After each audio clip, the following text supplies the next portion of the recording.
Okay, here I have, how many terms are in this expression that's given to me? How many terms are in this expression given to me? 2? It's just one term. This is one term. It's one fraction. It's not separated by anything. This division line does not separate anything. Okay? It in fact holds everything together.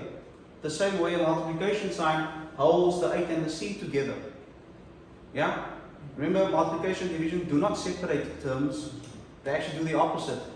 The glue between the 8 and the c is multiplication. The glue between the numerator and denominator is division. Okay? What separates this term in the numerator from that term in the numerator is a plus.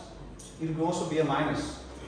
Now, if you look at number 2 and you look at number 1. Number 1, you had options, right? You could add the 2 and the 8 as they are and then divide by 2 and get your answer. Straightforward. Can I do the same thing with number 2? Can I add the 2s and the 8s and divide and all that stuff? Can I do that? Yes? Why?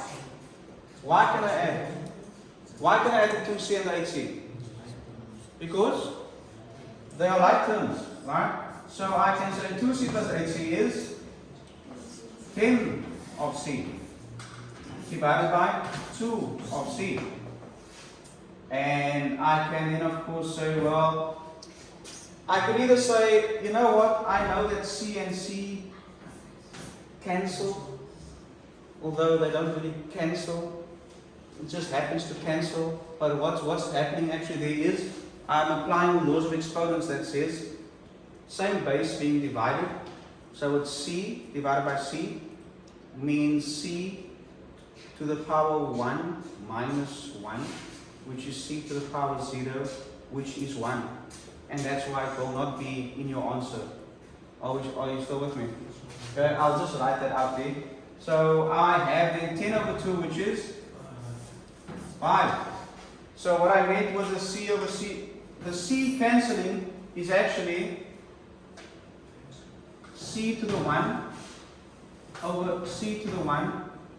Same base. So I keep my base, which is c, and I subtract my exponents, isn't it? That then is c to the power 0, isn't it? What is c to the power 0? It's 1. Okay, so the cancelling business that happened here, what's happening behind, the reason why I'm able to do that, scratch it out, is because of what's happening behind the scenes. Because at the end of the day, you will have 10 divided by 2 is 5 times 1, which is 5 anyway. Are you with me? Yes. So, first of all, you always hear me ask the same questions when it comes to simplifying algebraic expressions. I ask the same things all the time just to sort of drive home those concepts, which is, how many terms do you see, first of all? And it's important to know what you are looking at. Okay, you're looking at an algebraic expression, but let's just quickly determine how many terms are in this algebraic expression, first of all, once again. 1. It's 1. Okay? How many terms are in the numerator? 2. There's 2. Okay? Are they sharing the same denominator? Yes. So it means we can do more or less the same thing we did earlier with the simpler versions. This is just a bit more complex because it just has more variables involved. Luckily, in the numerator, I am able to add the terms or not. In my numerator, am I able to simplify that by adding those terms, or can I not add the terms? Can I add the terms in the numerator? Can I not add them? Yes. Can I add them? Why? What's the reason? Why can I add it? That's important to know. Because you need to know whether or not you can add these terms or not. Okay, it influences how you're going to approach your problem and how you're going to simplify it. Because you could simplify this in 2 ways. Okay, and that's what I'm getting at. So the first way involves adding the terms. So can I add them? Yes or no? Let's answer that again. Yes? Yes. Why can I add them? You must know why. Because if I give you something else, and how are you going to know whether you should add them or not if you don't know why you could add this? Yes. The bases are the same. Like terms.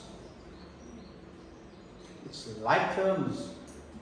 You are halfway there. When it comes to like terms, the bases must be the same and the exponents must be the same. So you have to finish that off for me, saying, okay, they are like terms. That's the straightforward answer. It's like terms. Why are they like terms? Because the bases are the same and the exponents are the same. Remember, there are two conditions for like terms. Same letters, same exponents in the same places. So the A and the A both have exponent of 1. The B and the B both have exponent of 2. In other words, they are identical. Right? So can I add them? Yes, no? So what is negative 2ab squared minus 12ab squared? What is negative 2ab squared minus 12ab squared?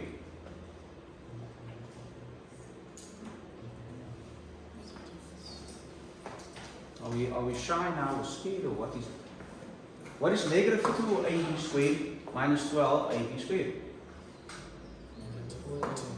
Negative 14ab squared. I think you hesitate because you are concentrating on the ab squared. The thing with like terms is once terms are like, you don't even think about the letters anymore.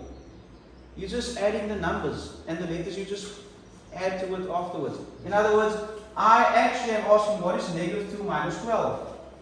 It's negative 14. Negative 14 what? AB squared.